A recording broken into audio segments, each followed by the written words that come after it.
Good afternoon and welcome to the virtual awards presentation for the IFLR Sub-Saharan Africa Awards 2020. I'm Liam Sharkey, Head of Business Development for IFLR. And I'm James Wilson, IFLR's Commercial Editor. Welcome everybody. In this presentation we will be announcing the winners of IFLR's inaugural Sub-Saharan Africa Awards. This is a virtual ceremony. We're recording this live, so please forgive us if we get distracted and digress. For over 20 years, IFLR have held award ceremonies in New York, London, Dubai, and Hong Kong, and we were really looking forward to our first event in Africa. And we can only pray that we can all meet next year. Before we begin, James, do you want to run through the order of the presentation and some background on the research and the criteria for these awards? Yes, definitely. So in today's presentation, we're going to begin with the Deal of the Year categories, where we'll present the finalists and announce the winners. We'll then move on to the Team of the Year categories, and then to National Firms of the Year. We'll finish with the Africa Network of the Year, the Women in Business Law Award, the Lifetime Achievement Award, and lastly, the International Law Firm of the Year Award. So a couple of quick house cleaning points, and the details of these are all online. But IFLR's awards focus exclusively on legal innovation in the structuring of cross-border transactions. So that means that we disregard as much as reasonably possible the commercial impacts of a deal, the prestige of a client, media attention, or a deal value. And that leaves us with transactions that have perhaps defined new regulatory regimes or introduced new tools or instruments to a market, set precedents, or even found new legal channels for cross-border collaboration. And in terms of criteria, it's important to highlight that this year's awards only consider transactions that closed between May 31st, 2019 and May 31st, 2020. And the judges have been very strict on this. And that means that some important transactions have not been included this year, even though they are all but complete and they are very topical in the market at the moment. But I think that's it. And yes, to echo what you said, Liam, generally from a research perspective, we were really excited to be able to cover this region, and I don't think we were disappointed in the research, as a lot of really interesting work came out. Fantastic, James. So we will begin the presentation. As ever, further details can be found online and in IFLR magazine. And if you have any further questions or comments, please don't hesitate to contact us. This is the debut awards, and we will be beginning to look to develop them so that we can reflect really interesting legally innovative work being done in the region going forward.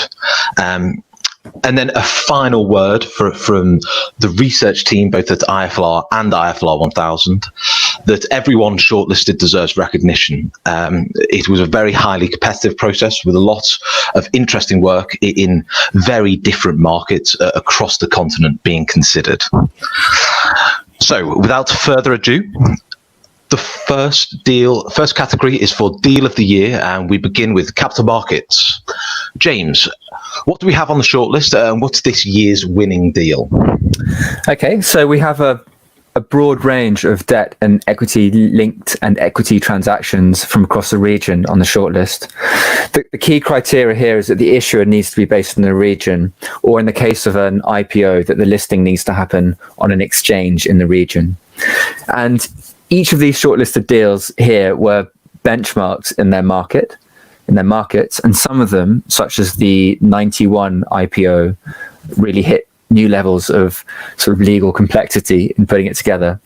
Others are a great demonstration of the level of sophistication that some issuers in the region are reaching, for example, the IHS refinancing. But the winner this year is as cross-border as they come. It was the first inbound IPO in the country. which means the first foreign company to list on this country's national exchange. It was a dual listing with a concurrent equity raise, something that had never been done before in the jurisdiction. The issuer also had subsidiaries across the region and is already listed in another market. All of this meant that the transaction covered a lot of new legal ground, as well as raising myriad legal complexities. And if that hasn't given it away, James, who's the winner? The winner is the Airtel Africa IPO. Congratulations to all the firms involved. Next, we move to the loans deal of the year. What do we have here, James? So, the loans category is for corporate bank lending with a corporate purpose, and it includes asset financing.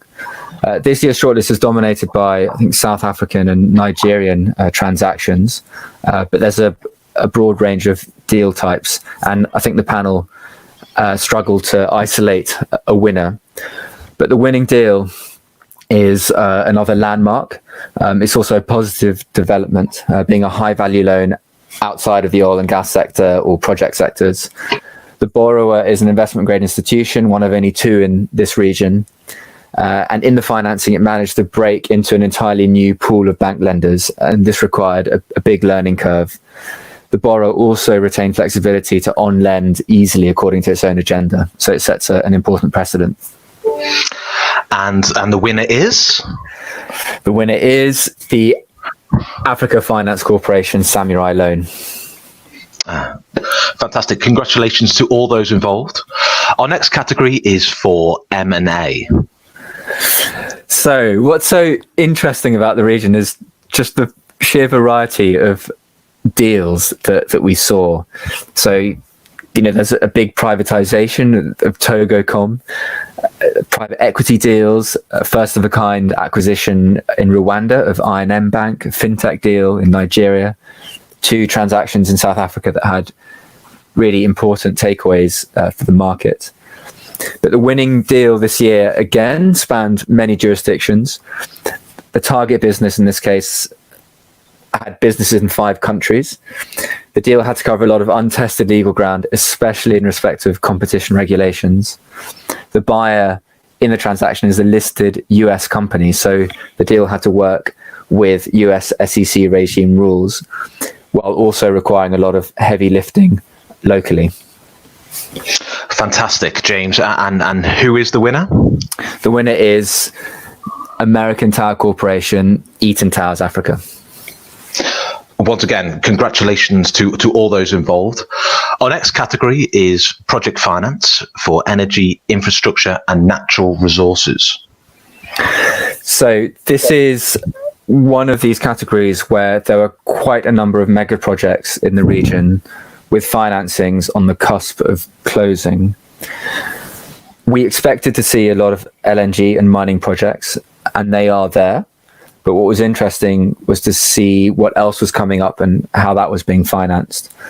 And again, there are some good stories here. So the Segilola gold mine, Nigeria's first gold project and first ever commercial mine, with the financing closed in the middle of the lockdown.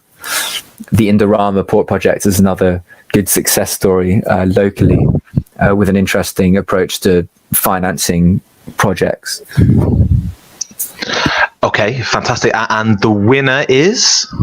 So the winner is a project that reflects a region-wide trend that's still quite embryonic, but there seems a lot of expectation that these sorts of deals will come up more often. Perhaps the most important part of this winning project was the hybrid project corporate nature of the financing, and that was, I think, the real achievement. But Liam, I'll leave it to you to read out this winner. So it's obviously, as seen on screen, the Ghent captive power project, and congratulations to all the firms that have worked on that. The next deal of the year category is for renewable and social infrastructure financing. So James, if you could go through the shortlist here as well.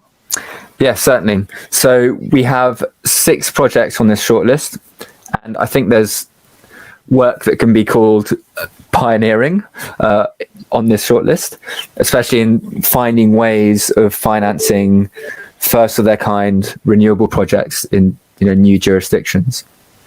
And the winning deal this year was exactly one of those. It's a project that had to cut a completely new path from the get-go and use an entirely new financing mechanism to do it. And the winner is? The winner is the Gigawatt Burundi solar project. Congratulations again to all those involved. Thank you, James. So the penultimate category in our deals of the year is for restructuring. Yeah. So the work that goes into restructurings, the type that are shortlisted here, is always really impressive. Sometimes mind-blowing that they can get over the finish line. And the cases here all tested the limits of the relevant restructuring insolvency laws and market conventions. The winning case this year was a true one-off. And we looked at the entirety of the restructuring process in this case, and that included sort of debt restructurings at various levels of the company and its subsidiaries, all of which dovetailed into a cross-border acquisition. And one of the lawyers sort of involved in the transaction summed it up as 12 deals all done at once, with 8 financial instruments being restructured, 3 purchase agreements, 2 capital raises, and a minority buyout. I think in all, it took a good couple of years to put together. So James, who is the winner? The winner is the 7 Energy restructuring, which is more properly Savannah Petroleum's acquisition of 7 Energy and its restructuring. So congratulations to the many lawyers over many years who were involved in that project. And then the final category for the Deal of the Year award is for our domestic transactions. So James, can you please explain the criteria for this award and who's on the shortlist? Yes, sure. So the criteria, so this is a category for transactions that don't meet the awards cross-border criteria, which are quite specific, but that are legally innovative and in our view deserve recognition.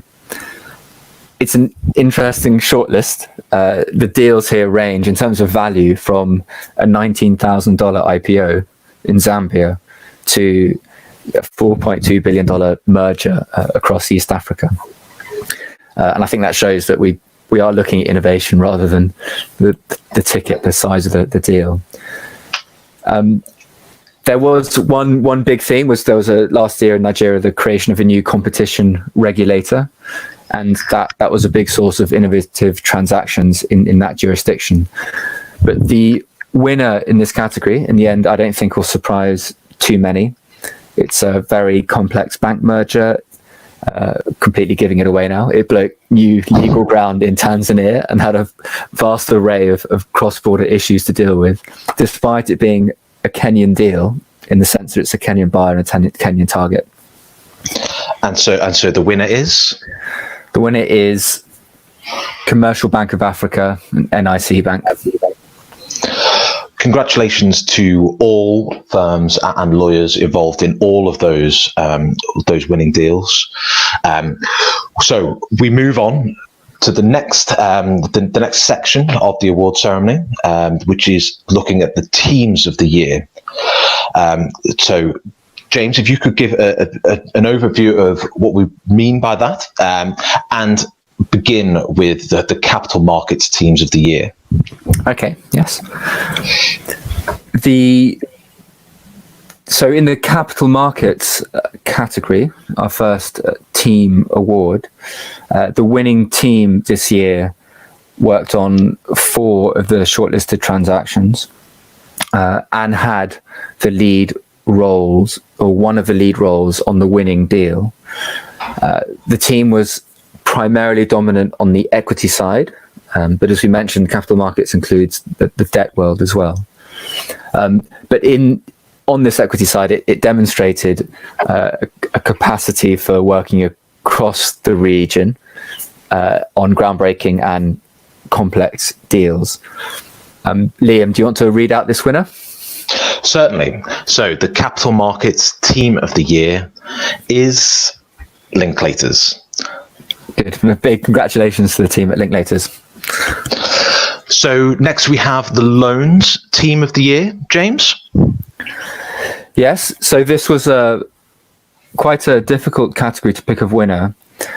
The winning team had roles on 2 shortlisted transactions, which were sort of standout financings in the Nigerian and South African markets. I think what impressed the judges was the depth of the practice, with a number of other sort of notable financings that just missed out on the shortlist as well. Okay, and the winner is Alan and Overy. Congratulations. Okay, and next, Liam, we have the M&A Team of the Year. This was a very tough category, given the regional spread of deals and the mix of sectors and different players, financial institutions, private equity, corporate entities. Our winner this year was lead on 2 of the shortlisted transactions, one in South Africa and another spanning a range of Southern African markets. And one of the aspects that impressed the judges was, or is, the team's ability to lead on big cross-border transactions, as well as to manage very complicated and innovative local law issues across many different jurisdictions. Great. And the winner? The winner this year is Bowman's. Great. Next, we have the Project Finance Team of the Year for Energy, Infrastructure and Natural Resources. Who's the winning team here? So the winning team this year worked on 4 of the shortlisted project financings. It is a well-established team in terms of its Africa expertise, both out of London and Paris. But Liam, over to you to announce the winner. Great. So the winning Team of the Year, Project Finance, Energy, Infrastructure and Natural Resources, is Clifford Chance. Perfect. A big congratulations to the team at Clifford Chance. And the penultimate team of award is for Project Finance, Renewables and Social Infrastructure. So the winner this year is a team that very much specializes in this sort of work in this region.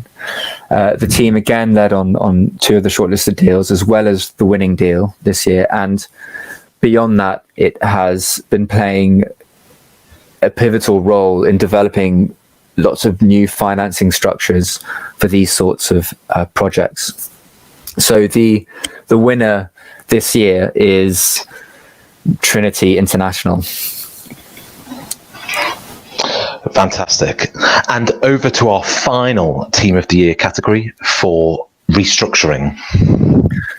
Again, here the winning team had roles on 2 of the shortlisted cases, including this year's winning Restructuring, which I think must have taken a superhuman effort to bring to closure. But Liam, again, I'll hand over to you to announce the winner. Thank you. The winner is Latham and Watkins. Congratulations to the whole team at Latham. And we now move to our National Firms of the Year. So full details on winners will be published in due course in a dedicated awards publication. So we will endeavour to be succinct in announcing the following winners. We will begin with Nigeria, which we have broken into 4 practice areas, with a National Firm of the Year winner. James? Yes, so the winners are, for capital markets and loans, Olaniyi Ajayi, who among other things worked on the Airtel Africa IPO the SETPLAT financings, loans for teleology and Bank of Industry. They also advise the lenders on the debt restructuring of AccuGas, which is a subsidiary of Seven Energy. For M&A, the winner is Banwo Inighodalo.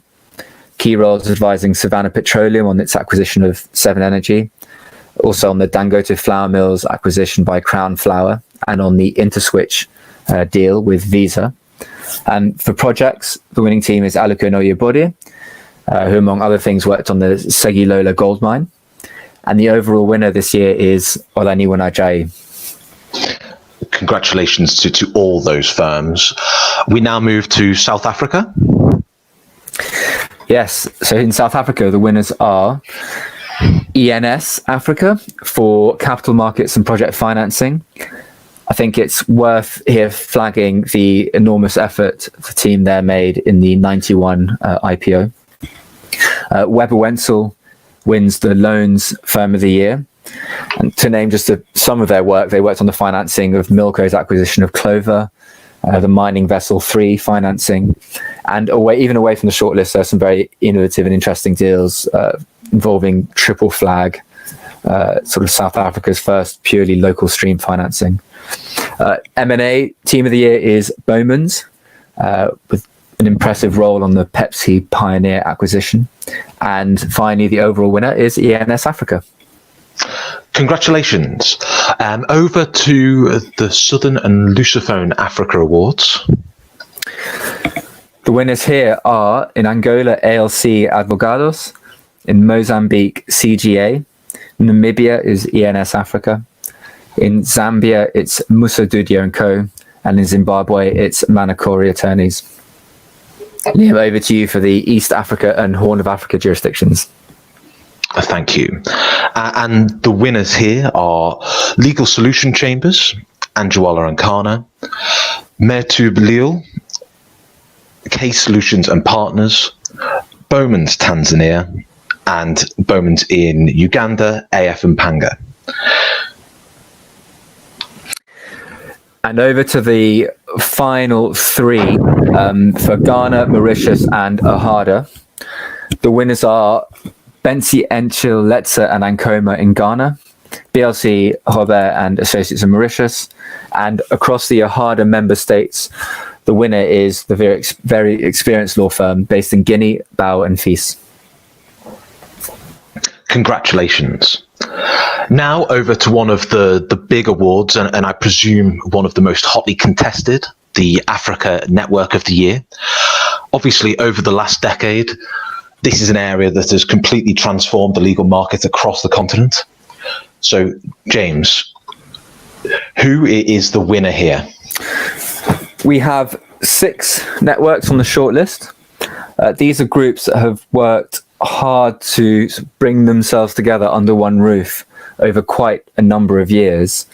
And the most impressive of these networks almost seem to have carved out their own market. So they're winning lead mandates on multi-jurisdictional deals in the region. But they are also able to handle all the complex, local, detailed law aspects. And the winner? The winner this year edged ahead with some very impressive lead mandates on deals and a series of groundbreaking, from a legal perspective, transactions. It is Africa Legal Network. Congratulations to the ALN team. We have reached our final 3 awards. So before we name the big one, the International Law Firm of the Year, we have the Women in Business Law Award and the Lifetime Achievement Award. James, who is the first ever recipient of the IFLR Women in Business Law Award? Right. Okay, so this is an award that reflects not just the legal work, and our winner here, who has been revealed, actively led on quite a number of the transactions that are shortlisted or were close to being shortlisted. But it also reflects a leadership role in inspiring women in the highest levels of corporate law. And our winner this year is from Nigeria, and we won't hesitate in saying that she really was a standout candidate. She has a huge amount of respect among peers, both in the region and internationally. And the winner is Kofo Desekun of Alukun Oyebode. Great. A huge congratulations to Kofo Desekun. We were honoured to be able to offer this award. Our next individual award is for Lifetime Achievement. James, I don't know if we were too late on this, as we know that the recipient is now kind of reveling in his retirement. I'm not sure he'd put it that way, or maybe he would, I don't know. I think his listed hobbies include watching terrible action movies, playing classical piano, and researching Ghanaian legal history. And I imagine that could probably fill anyone's days. So as already hinted, our winner is from Ghana, and he has been a fixture in the Ghanaian legal market for decades. He's had a huge impact himself on shaping Ghanaian legal history. The winner this year is Kojo Bensi Enchil of Bensi Enchil Letsa and Ankoma. Fantastic. Another huge congratulations to Kojo Bensi Enchil. And I believe we will be discussing his career and the evolution of the Ghanaian legal market with Kojo in an upcoming IFLR podcast. So please look out for that. So we've almost reached the end and have just one more award to go. The International Law Firm of the Year, the big one. We have 8 firms on the shortlist, all of which have had a high profile, very innovative transactions in these awards. Without further ado, James, who is our winner? The winner this year, the inaugural winner, with I think 11 roles on 11 shortlisted transactions, and an especially impressive showing in the capital markets and in the corporate area, is this year Linklaters. Congratulations to Linklaters, and congratulations to all of the firms who are winning and shortlisted for this year. May I thank all individuals involved in both the research from the IFLR and IFLR 1000 team, and also to all of the law firms who really got behind the awards this year and submitted and spoke to our research team. It was a really interesting few months researching the market and a truly kind of innovative legal landscape. So from myself and James, thank you very much for listening, and we hope to see you in person next year. Goodbye. Goodbye.